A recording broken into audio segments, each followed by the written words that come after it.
Hi and welcome to this 30-minute yoga practice. I'm Andrea. Great to have you join me. This is one of those practices where we are going to actually use the chair. Sometimes that's an optional thing. I'm going to want you to have it for this practice. Some sort of chair that functions a little bit like mine does here. It's got a base and a back. We'll use the base of the chair. I'm on a yoga mat if you don't have one. Someplace that's carpeted and not too slippery is going to be fine. I also recommend a couple of yoga blocks if you don't have those sturdy books. And I have a folded blanket. It could be a beach towel, your throw blanket off your couch. Any of those will work. And then once you have the things that we need for our practice, know that it's best if you put the short edge of your mat facing me. I'm going to move things around. You don't need to move anything. I'll move so that you can see me, but if you just look at me and let me do the moving, I think it'll work the best. Tadasana mountain pose is where we stop so that we can start. Hip distance with your feet, a little bend in the knees, turn your palms away from each other. Lean your head back a little so that we have ears over shoulders, over hips, over heels. And start to find your breath through your nose. Just stop and pay attention.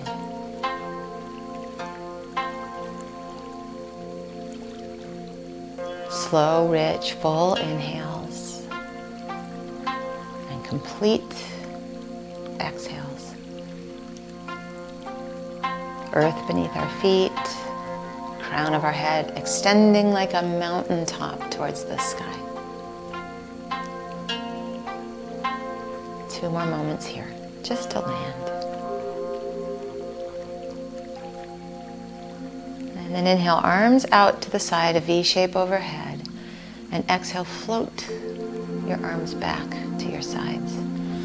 Inhale, arms out to the side, V shape overhead, thumbs to the sky, and then float your arms alongside you, palms face out. Adding on, inhale, arms out and up a V shape. Exhale, hinge at your hips and take your hands to your thighs. Inhale, pause here for a moment, pressing against your thigh bones, lengthening some spine length into the mix. Not collapse, but heartfelt and collarbone smiling. Let an exhale fold you just a little bit more into the crease of your hips without your head getting lower than your hips. And then inhale, arms out to the side, a V shape. Stand in your mountain, palms turn out. That happens at the shoulder joint, and the collarbones continue to smile. Again, inhale, arms out and up, a V shape. Exhale, hinge at your hips. Take your hands to the tops of your thighs. Inhale, you can traction your hands against your thighs a little and lift your heart.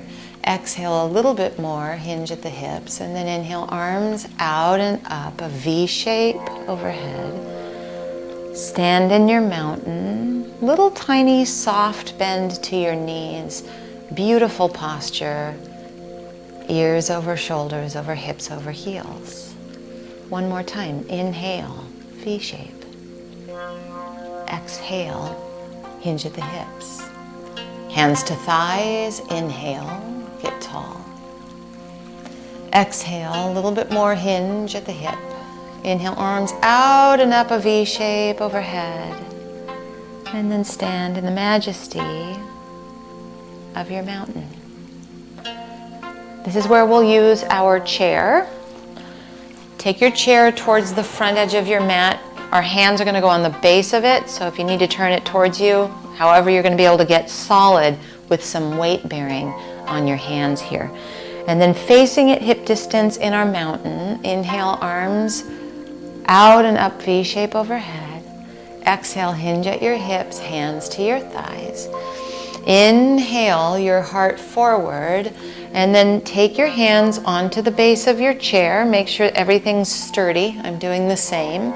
And start to walk back, putting a little bit more and a little bit more weight into your arms. Here as well, our head does not dip lower than our hips.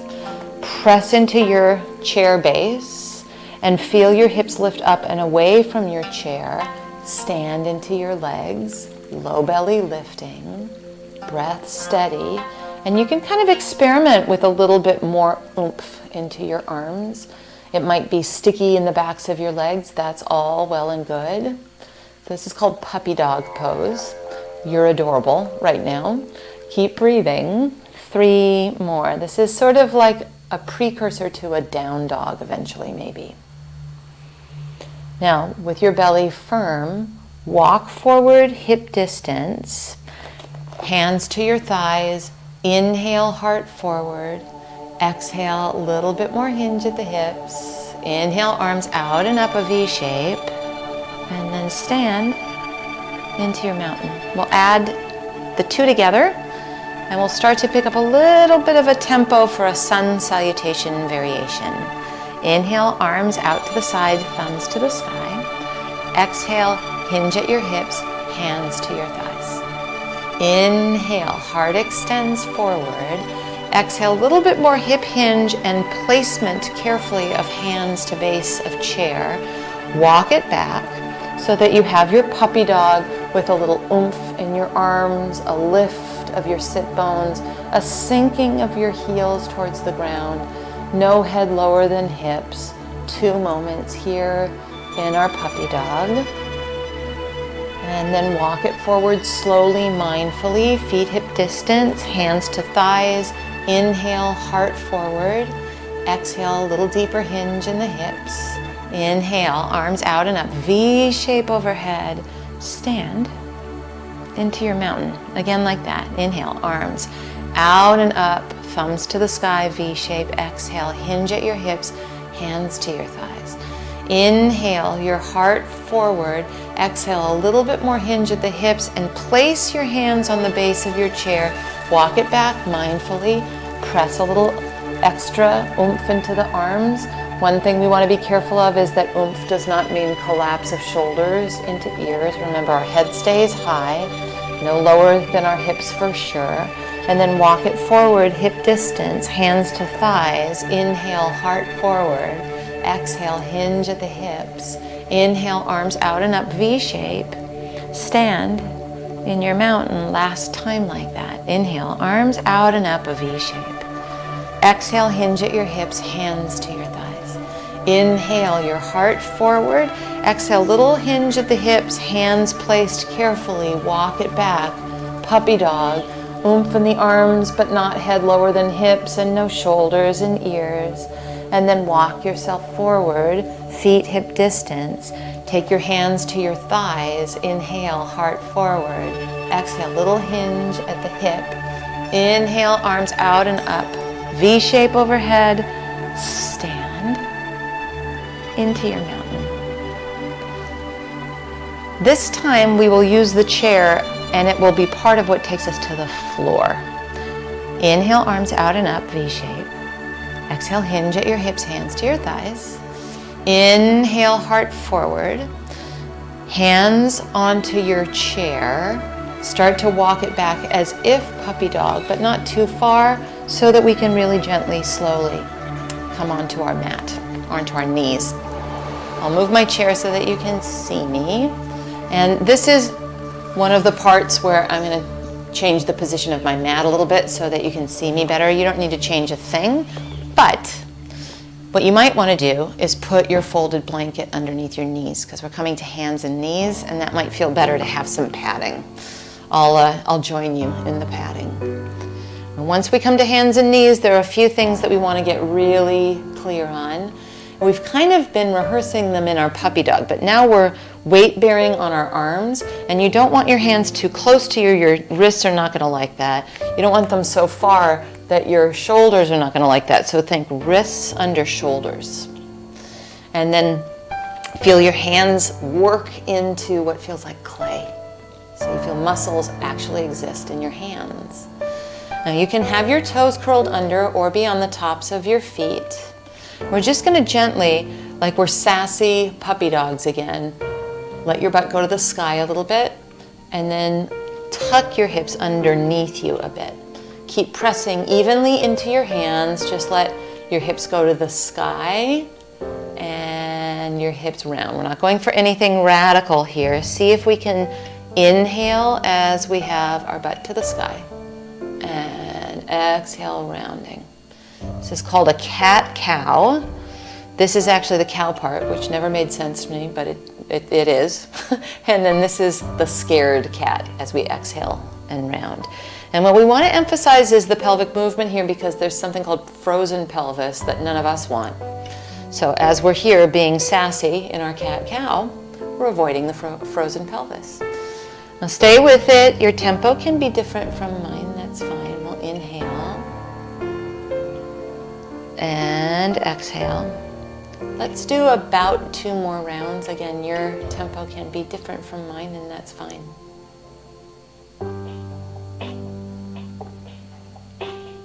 Now, next time you're sassy, let the scared cat rounding take you into child's pose. Now, here's the thing about child's pose.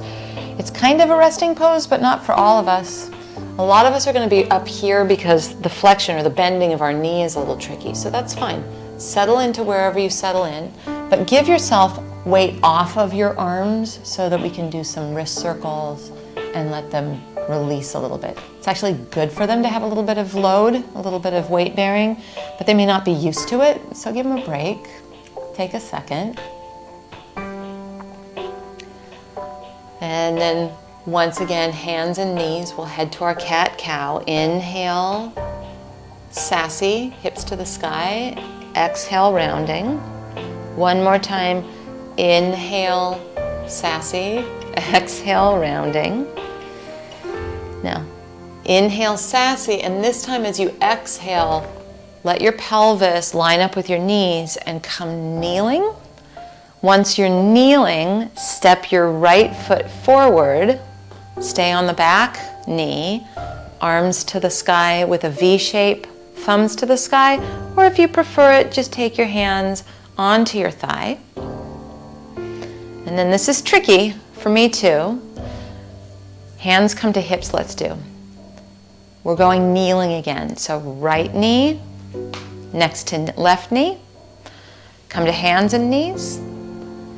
Inhale, sassy. Exhale, rounding. So we're just adding cat-cow to a couple of lunges. Inhale, a little bit sassy. Now exhale, stand on your knees. Let the pelvis line up over your knees.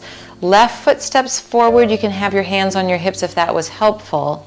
Step it forward. Takes a minute for me too. You could take your hands to your thighs or arms out to the side, thumbs to the sky, V shape. Pause for just a moment here. And then it helps me to bring my hands to my hips for the transition. Left knee meets right knee. Hands and knees, cat-cow, sassy, hips to sky, inhale. Exhale, rounding like a scared cat. Not that anybody's a scaredy cat. Inhale, sassy. Exhale, come kneeling, hands to hips. Step your right foot forward, either hands to the thigh or a V shape overhead.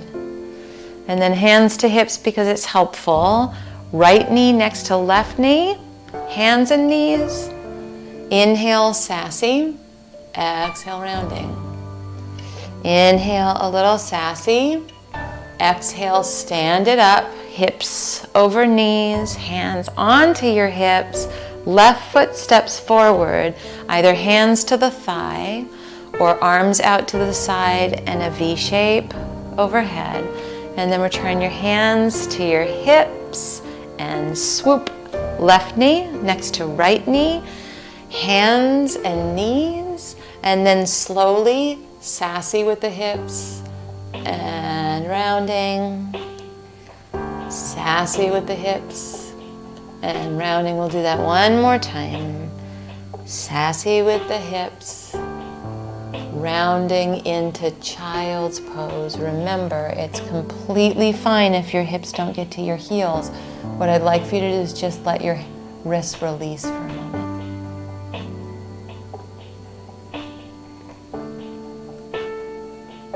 Terrific.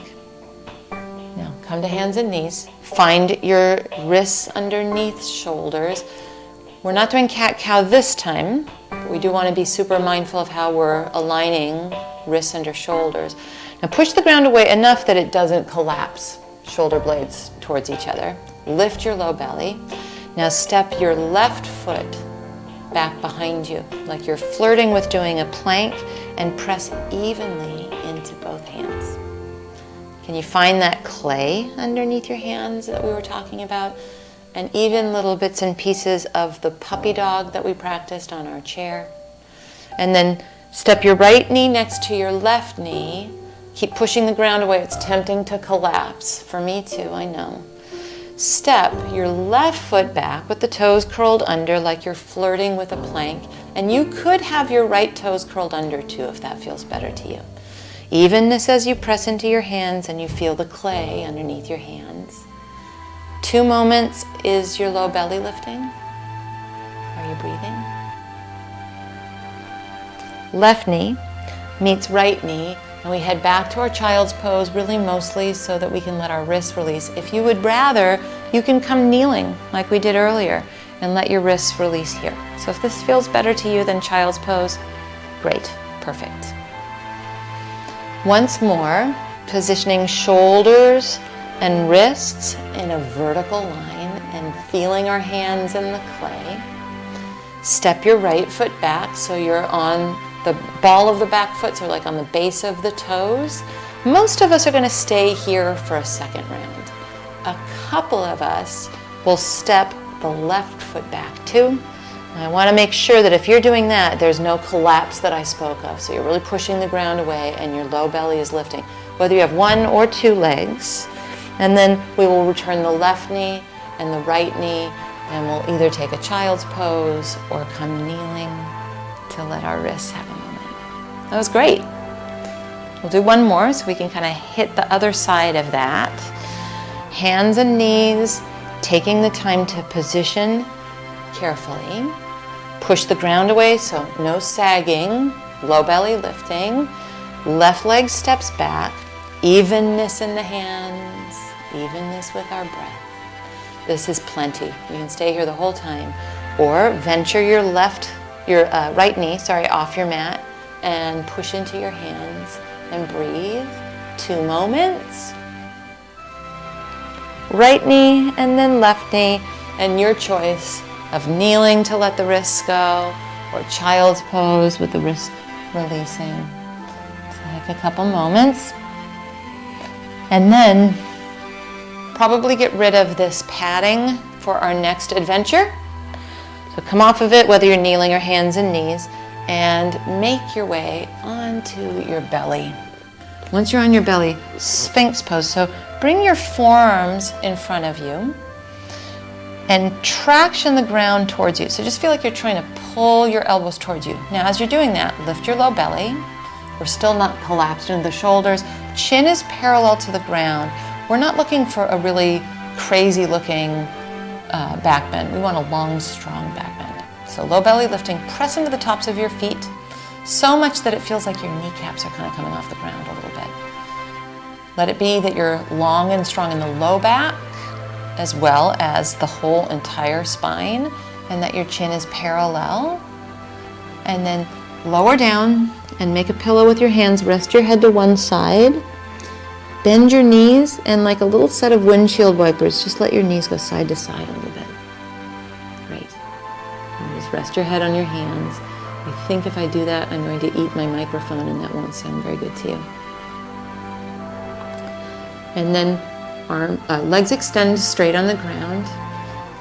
Start with Sphinx for a moment. So all of us will start here, and some of us are going to stay here. Traction your elbows towards you, chin parallel to the ground. Fire up low belly lifting and tops of the feet pressing. Stay here, or carefully lower down. Position your hands next to your ribs, elbows in, not out, and let it be a low cobra. So now you're pulling your hands back and your heart forward. Your chin stays parallel. For some of us, all of our bad habits, not that we're bad people, but all of our bad habits of scrunch might show up in this dolphin pose or in this cobra pose. So you may want to have Sphinx instead.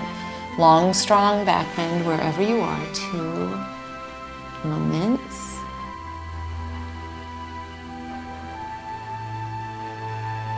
And then release. Roll over onto your back. Step your feet as wide as your mat once you're lying down on your back. Cactus your arms out to the side, and then very carefully let both knees go over to your right. Sort of like those windshield wipers that we did on our belly. This is perfect. This is plenty. If you enjoy crossing right ankle on top of left thigh, just make sure that there is joy, especially in your left knee. You want to make sure it's not too much. We'll stay for a few moments here.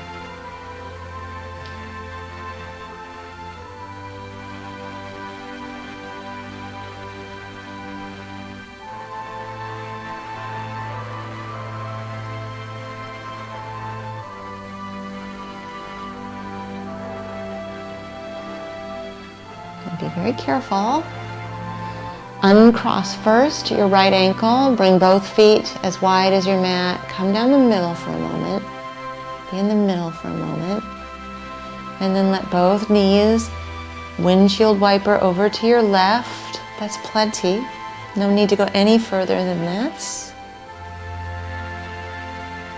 If it feels good, left ankle on top of right thigh. Just make sure that that's really the right choice. A couple moments here.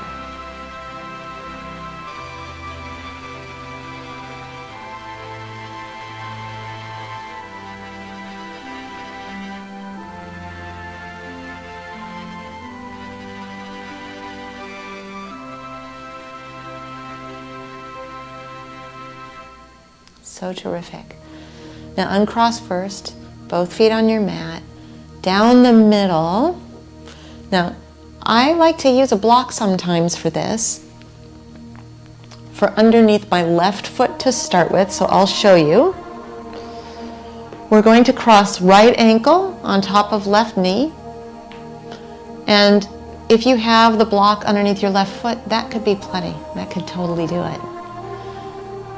It's just a little bit of a hip opener. Let your right thigh bone feel heavy towards the ground. There might be one or two of us who decide to take our hands around that left hamstring or even around the left shin.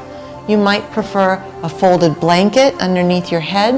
I'm turning and looking at you, but your head is against the ground and your gaze is to the sky. Settle in to wherever it's working for you.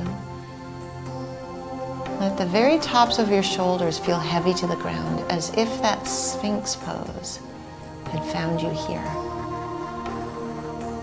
Jaw relaxed, maybe eyes closed.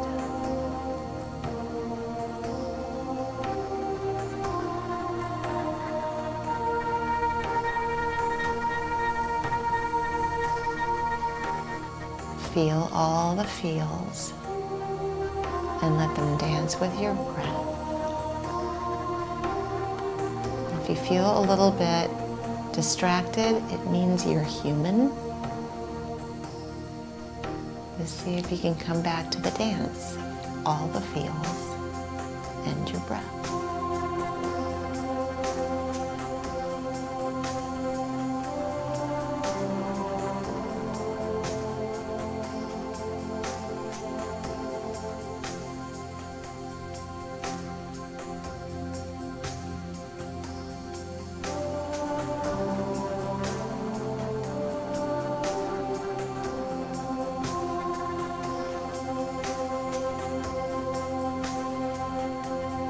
Now, if you have an interlace happening, start to gently release your interlace. If your foot's on the block, just stay put for a sec.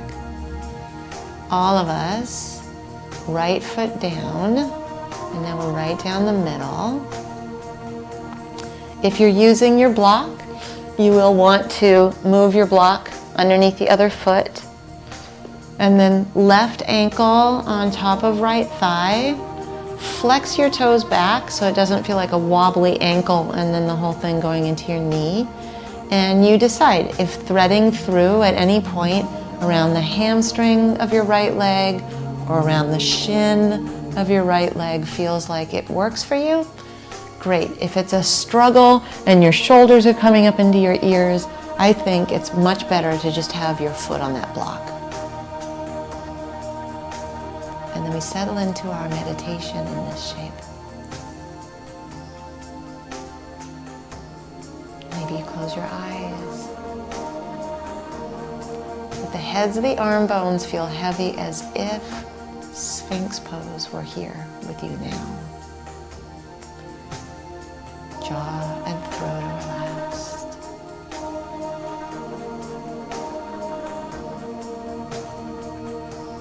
Feeling the feels, dance with the breath.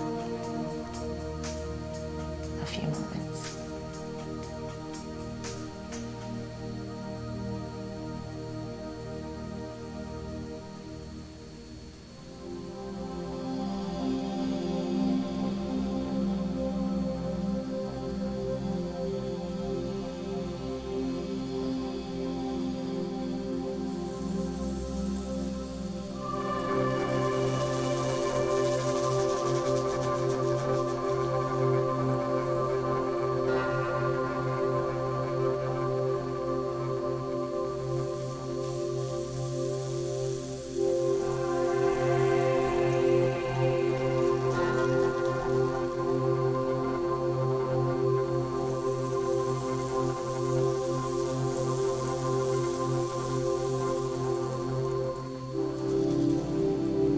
Interlaced, gently, softly release your interlace. Start to place both feet as wide as your mat and move any props off to the side. So if you're using your block, you'll want to get that out of your way. We're setting up for our Shavasana final meditation. Give yourself what you need. Step your feet as wide as your mat. And then just gently pick up your hips. Make some space in your low back and lower your hips to the ground. And either stay here in what's called constructive rest or extend one leg and then the other straight. Let your feet flop open. And this is our rest and digest. And you close your eyes. You can cover them with something if that's tricky. Fall into the floor and let yourself completely let go.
Stay in your Shavasana final meditation as long as you'd like. If you're ready to find your way back, move your fingers and toes a little. Possibly even stretch in opposite directions. And then collect your knees into your chest. Roll carefully to either side. Use the strength of your arms so your head can be the last thing to come up. And find any comfortable seat, including in your chair if you want to. Palms up or down. Take a moment to feel evidence of your practice all throughout your body, in the corners of your mind, and an uplift of spirit. I'm Andrea. Thank you so much for practicing with me. I look forward to us doing it again soon.